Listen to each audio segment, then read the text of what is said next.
మహాగణుడు మన రక్షకుడు ప్రభు అయిన యేసుక్రీస్తు వారి సర్వశక్తి కలిగినటువంటి నామములో మీ అందరికీ హృదయపూర్వక శుభవందనాలు తెలియజేస్తున్నాను. దేవుని యొక్క మహాకృపను బట్టి కొద్ది సమయం దేవుని శ్రేష్టమైన మాటలు మనం విని ఆశీర్వదించబడదాం. దేవుడు మన ప్రార్థనలకు జవాబు అనుగ్రహించాలి అంటే హృదయపూర్వకంగా దేవుని సన్నిధిలో మనం మొరపెట్టాలి. నిజముగా మొరపెట్టు వారికి ఆయన సమీపంగా ఉండే దేవుడు. చాలామంది దేవునికి మొరపెడతారు, కానీ వారి పెదవులతో దేవుని స్తుతిస్తూ ఉంటారు, వారి హృదయము దేవునికి దూరంగా ఉంటూ ఉంటుంది.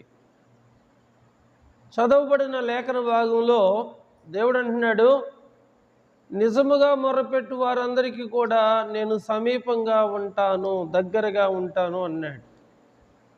మోషే కూడా ఒక సందర్భంలో చెప్తాడు, మనము మొర్రపెట్టినప్పుడు మన ప్రార్థనలకు జవాబు మన దేవుడైన యెహోవా ఇచ్చినట్లుగా ఏ జనాంగానికి ఏ దేవుడు అనబడిన వ్యక్తి కూడా సమీపంగా లేడు. మనకు దేవుడు సమీపంగా ఉన్నాడు. యెహోవా మీకు దొరుకు కాలంలోనే ఆయనను వెదకుడి, ఆయన మీకు సమీపంగా ఉండగానే వేడుకోండి. దేవుడు నీకు సమయం ఇచ్చినప్పుడు, దేవుడు నీకు అవకాశం ఇచ్చినప్పుడు, దేవుని యొక్క మాటలు నీకు వినబడుతున్నప్పుడు సరిచేసుకోవాల్సింది నీ హృదయం. నీ జీవితాన్ని దేవుని సన్నిధిలో నువ్వు సరిచేసుకుంటూ నువ్వు నిజముగా దేవునికి మొరపెడితే నీ మొరను దేవుడు ఆలకిస్తాడు, మిమ్మల్ని దేవుడు ఆశీర్వదిస్తాడు. అలనాడు ప్రియమైన వాళ్ళరా, సుంకరి ఆకాశం వైపు కన్నులెత్తి చూచుటకైనను ధైర్యం చాలక తన రొమ్ము కొట్టుకొనుచు, దేవా పాపినైన నన్ను కరుణించుమని కన్నీరు మున్నీరుగా దేవుని సన్నిధిలో విలపించినప్పుడు ఆ సుంకరి ప్రార్థనను దేవుడు ఆలకించి పరిసయ్యుడి కంటే కూడా సుంకరిని దేవుడు నీతిమంతుడిగా మారుస్తూ వచ్చాడు.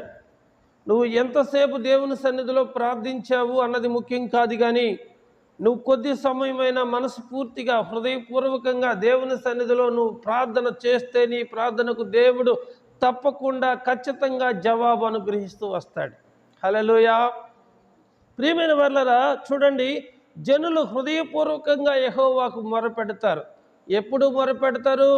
మనకు కష్టాలు వచ్చినప్పుడు, ఇంకా ఎప్పుడు మనకు ఇబ్బందులు పాలైనప్పుడు, ఇంకా ఎప్పుడంటే మనము భరించలేని శ్రమలు, శోధనలు, ఇక్కట్లు మన జీవితంలోకి వచ్చినప్పుడు మనము నిజంగా దేవునికి మొరపెడతాము. హల్లెలూయా.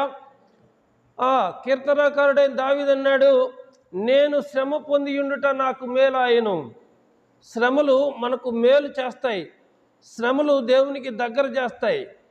శ్రమలో మొరపెట్టినప్పుడు శ్రమలన్నిటిలో నుంచి దేవుడు మనల్ని విడిపించి, తప్పించి, రక్షించి కాపాడుతాడు, మనల్ని నడిపిస్తాడు. ప్రియమైన వాళ్ళరా, అందుకని దావీదు అంటాడు, నా శ్రమలో నేను యెహోవాకు మొరపెట్టి తిని. ఎలా మొరపెట్టాడు?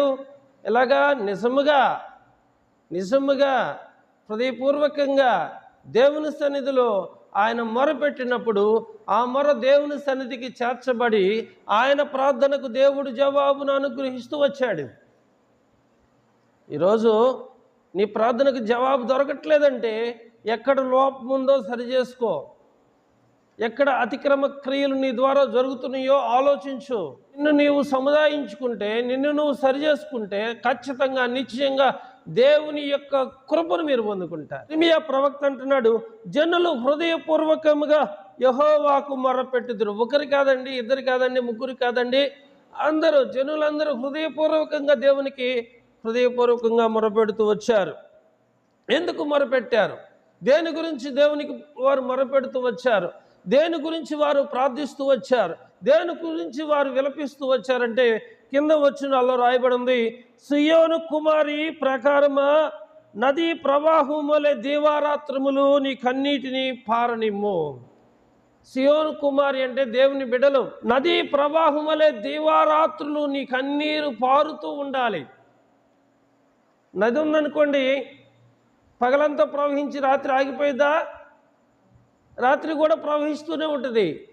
విరామం లేకోకుండా, ఎడతెరిపి లేకోకుండా నదీ ప్రవాహము రేయింబవళ్ళు ఎలాగైతే ప్రవహిస్తూ ఉంటుందో నీ కన్నిటిని కూడా దేవుని సన్నిధిలో కారణిస్తూ ఉండాలి. నీ కన్నిటిని ప్రవహింపజేస్తూ ఉండాలి. నీ కంటి పాపను విశ్రమింపనీయకుము, నీ కంటి పాపను విశ్రమింపనీయకు. దావీదు దేవుని సన్నిధిలో అంటాడు, నీవు నన్ను ఎప్పుడు ఆదరిస్తావా అని నీవు నాకిచ్చిన మాట కొరకు నా కన్నులు కనిపెట్టి క్షీణిస్తూ ఉన్నవి. నీవు నన్ను ఎప్పుడు ఆదరిస్తావా? ఏ సమయంలో నువ్వు నన్ను ఆదరిస్తావా? ప్రభువా, నా బిడ్డల భవిష్యత్తు ఏంటి? ప్రభువా, నా కుటుంబ భవిష్యత్తు ఏంటి? ప్రభువా, నా పట్ల నీ యొక్క ఆలోచన ఏంటి? ప్రభువా, నీ చిత్తము ఎప్పుడు నా జీవితంలో జరిగించబడుతుంది? ఎప్పుడు నాకున్నటువంటి కొదువులు, కొరతలు మహిమైశ్వర్యంలో తీర్చబడతాయి? ఈ విధంగా దావీదు దేవుని సన్నిధిలో మొరబెడుతూ ఉంటే దేవుడు ఆయనకు వాగ్దానం చేశాడు. ఆయన వాగ్దానం కొరకు ఆయన అంటున్నాడు, నీవు నాకు ఇచ్చిన మాట కొరకు నా కన్నులు కనిపెట్టి క్షీణిస్తూ ఉన్నవి. చూసారా? నీ కంటి పాపను విశ్రమింపనీయదు. నీ కన్నుల నుండి దీవారాత్రులు కన్నిటిని ప్రవహింపజేస్తూ ఉండాలి. నీ కన్ను పాపను విశ్రమింపనీయదు. నీవు లేచి రేయి మొదటి జామున యెహోవాకు మొరపెట్టుము. ఎప్పుడు మొరపెట్టాలి? రేయి మొదటి జామున 3 గంటల తర్వాత ప్రపంచమంతా నిశ్శబ్దంగా ఉన్నప్పుడు అందరికంటే ముందుగా నువ్వు మేల్కొని నువ్వు లేచి మోకరించి నీ కన్నులు దేవుని తట్టు, నీ చేతులు దేవుని తట్టు ఎత్తి నువ్వు దేవునికి మొరపెట్టాలి. నువ్వెలా మొరపెట్టాలి? కన్నీరు కారుస్తూ మొరపెట్టాలి. కన్నుల మీద కునుకుపాటు రాకోకుండా దేవునికి మొరపెట్టాలి. ఎప్పుడు మొరపెట్టాలి? నువ్వు లేచి రేయి మొదటి జామున దేవునికి మొరపెట్టాలి. నీళ్లు కుమ్మరించినట్లుగా నీ హృదయాన్ని దేవుని సన్నిధిలో కుమ్మరించాలి. ఒక బిందెడు నీళ్లు తీసుకొచ్చి ఇక్కడ తడిపితే ఎలా ఉంటుందో, ఒక కుండ నీళ్లు తీసుకొచ్చి ఇక్కడ తడిపితే ఎలా ఉంటుందో, అలాగే నీ హృదయాన్ని దేవుని సన్నిధిలోనూ కుమ్మరించాలి.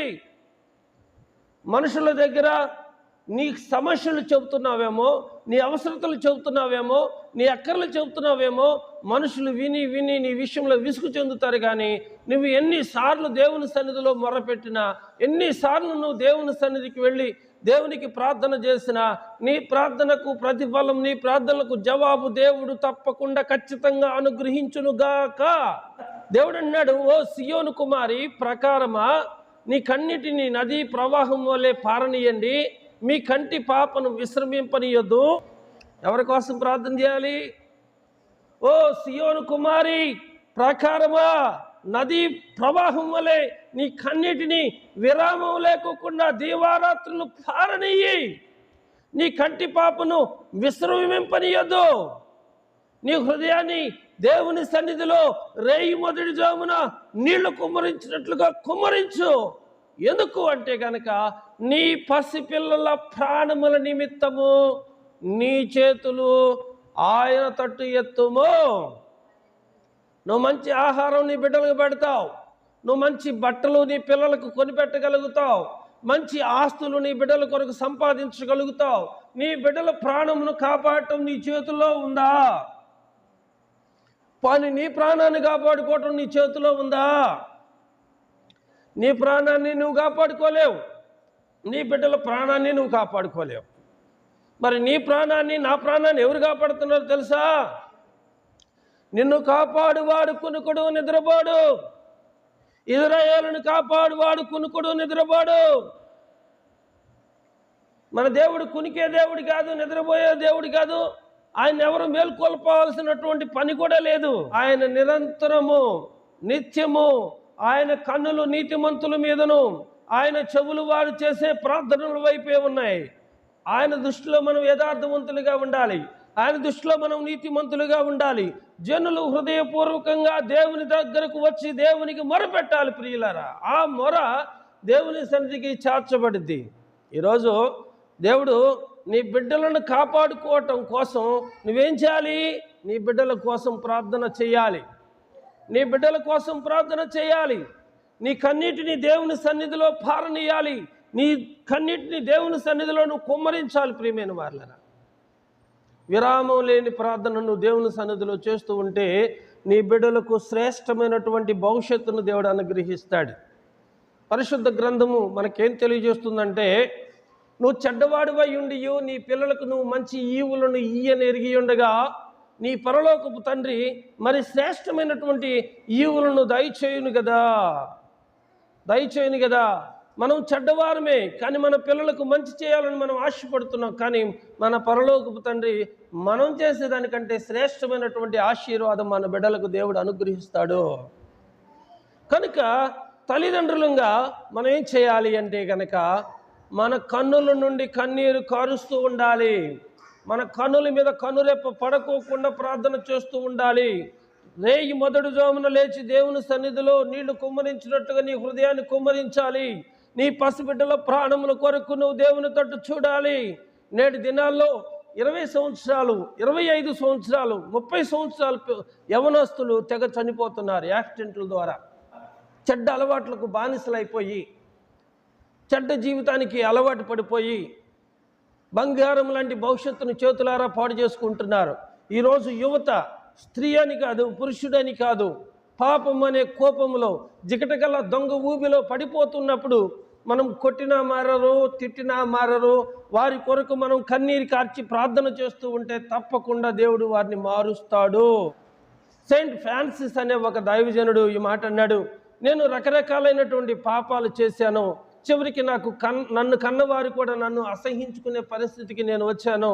నా తల్లి కన్నీటి ప్రార్థన ఆ కన్నీటి ప్రవాహంలో కొట్టుకుంటూ పోయి యేసయ్య సిలువ దగ్గర ఆగాడట. వాళ్ళ తల్లి ఆ బిడ్డ కోసం అంత కన్నీరు కార్చిందట. ప్రియమైన వాళ్ళరా, కనుక మన బిడ్డలను చూసి మనం మురిసిపోతాం. ఎర్రగా పుట్టారని, లేక అందంగా పుట్టారని, బాగా తెలివైనోడని, మంచి జ్ఞానం గలవాడని. కానీ నీ బిడ్డల కోసం, వాళ్ళ ప్రాణాల కోసం నువ్వు ప్రార్థన చేస్తున్నావా? అన్నీ చేస్తున్నావు, కానీ ప్రార్థన చేయలేని తల్లిగా తండ్రిగా ఒకవేళ నువ్వు ఉంటే మార్చుకొని జీవితాన్ని. పరిశుద్ధ గ్రంథమైన బైబిల్ ఏం తెలియజేస్తుందంటే, యోబు తన బిడ్డల నిమిత్తము అరుణోదయమున లేచి వారిని పిలిచి పవిత్రపరిచి వారిలో ఒక్కొక్కరి కొరకు దహన బలి అర్పించేసి ప్రతి ఒక్కరి కొరకు ప్రార్థన చేస్తూ ఉన్నాడట.